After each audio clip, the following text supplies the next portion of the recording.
আজ তোমাদের করে দেখাবো খুব কম মশলা দিয়ে ঘরোয়া পদ্ধতিতে ঘরোয়া জিনিস দিয়েই পটলের দোরমা। আর এই পটলের দোরমা যদি একবার করো, গরম গরম ভাতে এক থালা অনায়াসে খাওয়া যাবে। খাওয়ার সময় আর কিছুই লাগবে না। সেই জন্যে তোমাদের পুরো রেসিপিটা দেখতে হবে। তবে চলো রেসিপিটা আস্তে আস্তে শুরু করি। নমস্কার বন্ধুরা, রন্ধনিকা 48 চ্যানেলে আপনাদের সবাইকে স্বাগত জানাই। আজ আপনাদের নতুন একটা রেসিপি করে দেখাবো। চলুন তবে রেসিপিটা শুরু করা যাক। প্রথমে পটলটাকে এইভাবে খোসাটাকে ছাড়িয়ে নিয়েছি। খোসাটা ছাড়ানো হয়ে গেলে এই একটু দূর থেকে এইভাবে কেটে নিতে হবে। এতে কি হবে, পটলের থেকে বীজটা বের করতে খুব সুবিধা হবে। তোমাদের কাছে এই জিনিসটা যদি না থাকে তাহলে একটা চামচের পেছন দিয়ে এইভাবে ঘুরিয়ে ঘুরিয়ে তোমরা পটলের বীজগুলো ভেতর থেকে বের করে নেবে। কোনো অসুবিধা হবে না, খুব সহজেই দেখো বেরিয়ে চলে আসবে। এইভাবে সব পটলের বীজগুলো আস্তে আস্তে বের করে নিতে হবে। একবারে বেরোবে না, একটু দুবার তিনবার ঘুরিয়ে ঘুরিয়ে বের করলেই পুরো বীজটা খুব সুন্দর বেরিয়ে আসবে। তোমাদের কাছে একটা অনুরোধ রইল, পুরো রেসিপিটা দেখবে, কেটে কেটে দেখবে না, তাহলে একটু কিছু মিস করে গেলে তখন ঠিক করে পটলের দোরমাটা করা যাবে না। এইভাবে পটলের থেকে সব বীজগুলো বের করে আলাদা করে ডিশে রেখে দিলাম। আর যেগুলো কেটেছিলাম মুখের অংশটা, সেটাকেও আলাদা করে রেখে দিলাম। নিয়ে মাঝখান থেকে পটলগুলো একটু করে চাকুতে করে একটু করে চিড়ে চিড়ে দিতে হবে, তাহলে পটলটা যখন পুর ভরা হবে ফেটে বেরিয়ে আসবে। সব পটলগুলো রেডি করে নিলাম। নিয়ে তার ভেতর নুন আর হলুদ দিয়ে দিলাম, আর সামান্য একটু তেল দিয়ে ভালো করে পটলের গায়ে হলুদ, নুন আর তেলটাকে ভালো করে মাখিয়ে রেডি করে রেখে দিলাম। আর এই দিকে একটু চিকেন নিয়ে নিয়েছি, বোনলেস চিকেন দিয়েই করছি, তোমাদেরকে দেখিয়ে দিলাম। সাইড থেকে পুরো চিকেনটা আস্তে আস্তে কেটে নিয়ে তারপর এরকম ছোট ছোট করে কেটে নিতে হবে। চিকেনটাকে কেটে রেডি করে রেখে দিলাম একটা ডিশে। তোমাদের কাছে আমার একটা অনুরোধ রইল, তোমাদের যদি এই পটলের দোরমার রেসিপি ভালো লাগে তাহলে সাবস্ক্রাইব করে নোটিফিকেশানটা অন করে রাখবে। যখনই কোনো ভিডিও ফেলা হবে সবার আগে তোমাদের কাছে নোটিফিকেশানটা পৌঁছে যাবে। কড়াইটা গ্যাস ওভেনে বসিয়ে গরম করতে দিয়ে দিয়েছি। তারপর একটু তেল দিয়ে দিলাম। তেলটা যখন একটু গরম হয়ে যাবে তার ভেতর গোটা জিরে ফোড়ন দিয়ে দেবো। গোটা জিরেটা যখন একটু ভাজা হয়ে যাবে তখন তার ভেতরে আগে থেকে পেঁয়াজ কুচি করে রেখেছিলাম, সেই পেঁয়াজ কুচিটা কড়াইয়ের ভেতর দিয়ে নেড়ে নিতে হবে। পেঁয়াজ কুচিটা যখন একটু ভাজা হয়ে যাবে তখন কুচিয়ে রাখা কাঁচা লঙ্কা কুচিটা দিয়ে দেবো। দিয়ে নেড়ে নিয়ে পেঁয়াজটাকে একটু ভেজে নিয়ে তারপর আগে থেকে যে পটলের বীজগুলো বের করে রেখেছিলাম সেই বীজটা এর ভেতর দিয়ে দেবো। দিয়ে নেড়ে কিছুক্ষণ ভাজতে হবে। তোমাদের এখানে একটা কথা বলে রাখি, আমার ছেলে পটলের বীজ খেতে খুব ভালোবাসে, সেই জন্য এই বীজগুলোকে আমি পেস্ট করলাম না। তোমরা এখানে এই বীজগুলো মিক্সির ভেতর দিয়ে পেস্ট করে নিয়ে তারপর পেঁয়াজ ভাজার ভেতর দেবে। আমার ছেলে ভালোবাসে না বলে আমি দিলাম না। তারপর নুন আর হলুদ দিলাম, দিয়ে নেড়ে নিয়ে আবার বেশ কিছুক্ষণ ভেজে নিতে হবে। পেস্টটা করবে যখন কিছুই দিতে হবে না, শুধু বীজগুলো দিয়ে পেস্ট করে নেবে। যদি একটু ঝালের জন্য কাঁচা লঙ্কা দাও তবে ঠিক আছে, না দিলেও চলবে। দিয়ে এইভাবে বেশ কিছুক্ষণ ভাজা ভাজা যখন হয়ে যাবে, এরকম গালাগা লাগা হয়ে আসবে, তখন চিকেনগুলো যে কেটে রেখেছিলাম সেই চিকেনের টুকরোগুলো দিয়ে দিলাম। দেখো খুব কম সময়ে ঘরোয়া পদ্ধতিতে তোমাদের পটলের দোরমা করে দেখাচ্ছি। সব সময় অনেকেই বলে যে পটলের দোরমা করতে ভীষণ ঝামেলা, কিন্তু কিছুই কোনো ঝামেলা নেই, খুব সহজেই হয়ে যায়। মাংসটা দিয়ে একটু ভেজে নেবো। ভাজাও যখন হয়ে যাবে তখন এর ভেতর একটু টমেটোর সস দিয়ে দেবো। তারপর দেব রসুন গুঁড়ো। এই রসুন গুঁড়ো মলে পাওয়া যাবে কিনতে। যদি তোমরা মনে করো যে রসুন গুঁড়ো দেবে না তাহলে রসুন আর পেঁয়াজ পেস্ট করে দিয়ে দেবে। রসুনটা দেওয়ার পর নেড়ে নিলাম। নাড়া হয়ে গেলে এরপর দেব পেঁয়াজের গুঁড়ো।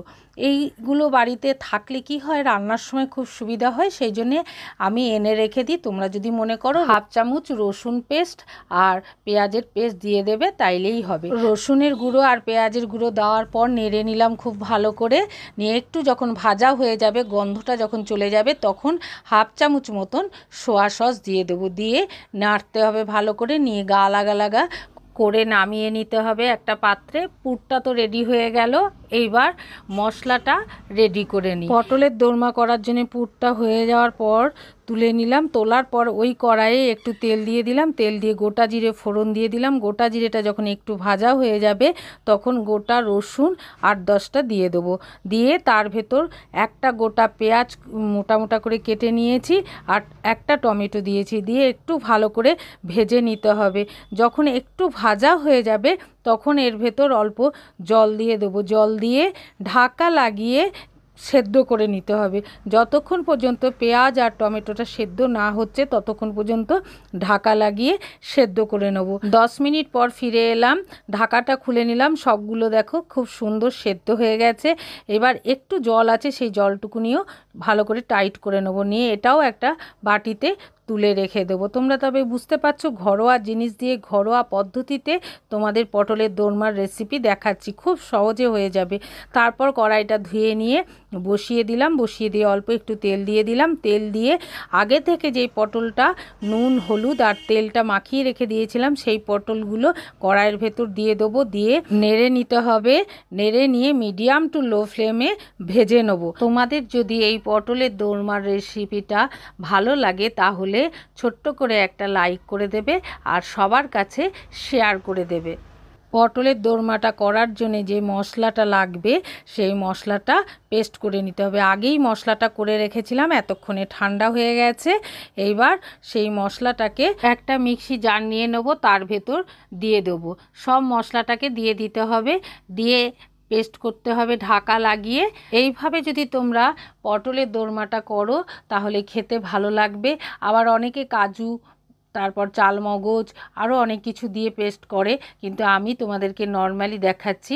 এইবার ঢাকাটা লাগিয়ে কিছুক্ষণ পেস্ট করে নিলাম। পেস্ট করে নেওয়ার পর তার ভেতর 2টো কাঁচা লঙ্কা দিয়ে দিলাম, দিয়ে আবার পেস্ট করে নিলাম। পেস্ট করে নিয়ে একটা ডিশে নামিয়ে রেখে দিলাম। তোমরা কিন্তু ঘরোয়া পদ্ধতিতে কোনো জিনিস না থাকলেও এইভাবে তোমরা পটলের দোরমা করে খেয়ে দেখো, সত্যিই খেতে অসাধারণ হয়, না করলে বুঝবে না। এতক্ষণে পটলগুলো ভাজা হয়ে গেছে। এবার পটলগুলো আস্তে আস্তে একটা একটা করে একটা থালায় তুলে রেখে দেবো। তোমরা দেখতে পেলে, তোমাদেরকে আগে ভিডিওতে দেখানো হয়নি, পটলটা ভেজে নিলাম, কিন্তু তার সঙ্গে ওই ছোট ছোট যে মুখের অংশটা ছিল সেটাকেও আমি ভেজে নিয়েছি। পটলগুলো ভাজার পর যখন ঠান্ডা হয়ে যাবে তখন যেই পুরটা আগে তৈরি করে রেখেছিলাম সেই পুরটা পটল নিয়ে এইভাবে পটলের ভেতর ভরে দিতে হবে। এইভাবে একটা একটা করে সব পটলগুলোতে পুরটাকে ভরে দেবো। তোমরা দেখে নিশ্চয়ই বুঝতে পারছো, ভরতে কোনো অসুবিধাও নেই আর করতেও কিন্তু খুব একটা কষ্ট হলো না। খুব সহজে ঘরোয়া জিনিস দিয়েই খুব তাড়াতাড়ি তৈরি করা যায়। আজকে আমার ছেলে খুব বায়না করছিল, মা তোমাকে পটলের দোরমা করে দিতে হবে, তাই ওকে এইভাবে ঘরোয়া পদ্ধতিতে করে দিলাম আর তোমাদেরকে রেসিপিটা শেয়ার করলাম। এইবার মুখগুলো দিয়ে আস্তে আস্তে একটা করে টুথপিক দিয়ে ভরে দিতে হবে। সব পটলের পুরগুলো ভরে নিয়েছি আগে, তারপর এইভাবে মুখগুলোকে বসিয়ে একটু চেপে ভেতর দিকে ঢুকিয়ে দেবে, নিয়ে টুথপিক দিয়ে গেঁথে দেবে, তাহলে আর খুলে বেরিয়ে আসবে না। এইভাবে সব পটলগুলো রেডি করে নিলাম। তার থেকে 2টো পটল আমি আলাদা করে রেখেছি, আমার এটা খেতে খুব ভালো লাগে, এটাও তোমাদেরকে দেখাবো। 2টো শুধু টুথপিক দিয়ে আটকালাম না, সব পটলগুলো দেখো টুথপিক দিয়ে রেডি করে নিয়েছি, তোমাদের আগেই বললাম। আর 2টোকে আমি আলাদা করে রেখে দিয়েছি। এটা আর একটা জিনিস তোমাদেরকে করে দেখাবো, এটাও কিন্তু খেতে খুব সুন্দর হয় গরম গরম ভাতে। সত্যি এই রকম যদি পটলের দোরমা আর যেই জিনিসটা করব সেটা যদি তোমাদের থাকে তাহলে আশা করি আর কিচ্ছু লাগবে না। আগে যে পটলগুলো ভেজে রেখেছিলাম তারপর কড়াইয়ে একটু তেল ছিল, তার ভেতর আর একটু তেল দিয়ে দিলাম। তেলটা দেওয়ার পর যখন হালকা গরম হয়ে যাবে আগে থেকে যেই কেটে রাখা পেঁয়াজ কুচিগুলো ছিল সেগুলো কড়াইয়ের ভেতর সেই পেঁয়াজ কুচিগুলো দিয়ে দেবো। দিয়ে নেড়ে নিয়ে বেশ কিছুক্ষণ ভেজে নিতে হবে। ভাজতে ভাজতে যখন এই রকম হয়ে যাবে তখন আগে যে পেস্টটা তৈরি করে রেখেছিলাম সেই পেস্টটা কড়াইয়ের ভেতর দিয়ে দেবো। দিয়ে নাড়তে হবে, নিয়ে আরও কিছুক্ষণ ভেজে নিতে হবে। যখন কিছুক্ষণ ভাজা হয়ে যাবে, একটা সুন্দর গন্ধ বেরিয়ে আসবে, তখন মিক্সি জার ধুয়ে একটু জল দিয়ে দেবো। তার সঙ্গে কিছু মশলা দিয়ে দেবো। মশলাটা হচ্ছে কাশ্মীরি লঙ্কার গুঁড়ো, রঙের জন্য দেবো, আর হাফ চামচ মতন একটু গরম মশলা দেব আর একটু হলুদ দেবো, দিয়ে মশলাটাকে মিশিয়ে নিয়ে আবার কিছুক্ষণ ভেজে নিতে হবে। এইভাবে ভাজতে ভাজতে যখন পুরোপুরি মশলার গন্ধ একদম চলে যাবে তখন এর ভেতর স্বাদ অনুসারে লবণ দিয়ে দেবো আর অল্প একটু চিনি দেবো। তোমরা যদি মনে করো চিনি খাবে না তাহলে চিনিটাকে স্কিপ করে যাবে। চিনিটা দিয়ে নেড়ে নিয়ে আবার কিছুক্ষণ ভেজে নিতে হবে। এইভাবে ভাজতে ভাজতে মশলার গন্ধটা খুব সুন্দর বেরোবে। তখন এর ভেতর আগে থেকে একটু গরম জল করে রেখে দিয়েছিলাম, সেই জলটা দিয়ে দেবো মশলার ভেতর। 1 কাপ মতন গরম জল তোমরা আগে থেকে গরম করে রেডি করে রাখবে, তাহলে খুব ভালো হয়। এই গরম জলটা যে কোনো রান্নাতে যদি দেওয়া হয় তার টেস্ট কিন্তু দ্বিগুণ বেড়ে যায়। কাঁচা জলেও হয়, কিন্তু গরম জলে করে খেয়ে দেখবে খুব ভালো হয়। এইভাবে পটলের পুরগুলো যে ভরে রেখেছিলাম সেটা ঝোলের ভেতর দিয়ে দেবো, দিয়ে কিছুক্ষণ ফুটতে দেবো। ফুটতে বসিয়ে দিলাম। তোমাদেরকে আগেই বলেছিলাম 2 পিস পটল আমি রেখে দিয়েছিলাম আলাদা করে, সেটা বেসন গুলে নিয়ে কড়াইয়ে একটা তেল গরম করতে বসিয়ে দিয়েছিলাম, নিয়ে বেসনে ডুবিয়ে ভেজে নেব। প্রথমে একবার ভেজে নেব, একটু তেলটাকে ওপর থেকে ছড়িয়ে দেব, দিলে দুদিকটাই খুব ভালো করে ভাজা হবে। এইভাবে একদিক ভাজার পর উল্টে দেবো, উল্টে দিয়ে আর এক দিকও ভেজে নেবো। এইভাবে ঘুরিয়ে ঘুরিয়ে পটলটাকে ভাজতে হবে। সব দিকটা ঘুরিয়ে ঘুরিয়ে ভাজার পর যখন এই রকম হয়ে যাবে তখন তুলে নিতে হবে। তোমাদেরকে আগেই বলে রাখি একটু ডুবু তেলে ভাজলে খুব ভালো হয়, আমি অল্প তেলেই ভেজেছি। আর এইদিকে দেখো পটলের দোরমাটা ফুটে গা লাগা লাগা হয়ে গেছে। এই রকম পর্যায়ে যখন হয়ে যাবে তখন আস্তে আস্তে নামিয়ে নিতে হবে।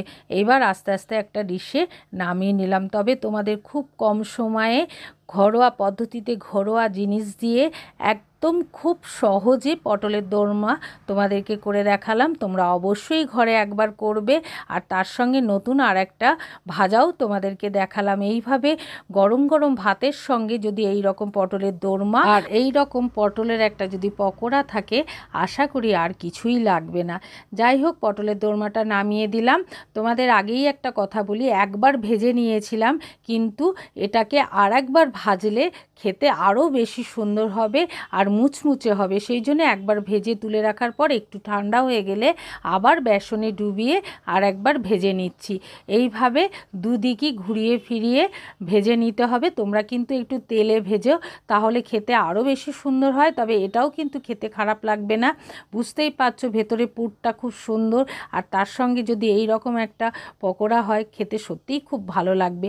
এইভাবে দুদিক ঘুরিয়ে ফিরিয়ে ভেজে নিয়ে একটা ডিশে তুলে নিলাম। এইবার বলো আজকে তোমাদের এই পটলের দোরমা আর পটলের পকোড়ার রেসিপিটা কেমন হয়েছে। আশা করি তোমাদের ভালো লেগেছে। ভালো লাগলে অবশ্যই কমেন্ট করে জানাবে, আর কমেন্ট করলে অনেক উৎসাহ বেড়ে যায়, আনন্দও হয়।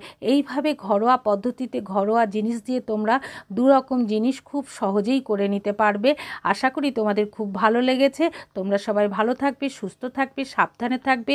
পরে আবার তোমাদের সঙ্গে নতুন একটা রেসিপি নিয়ে দেখা হবে।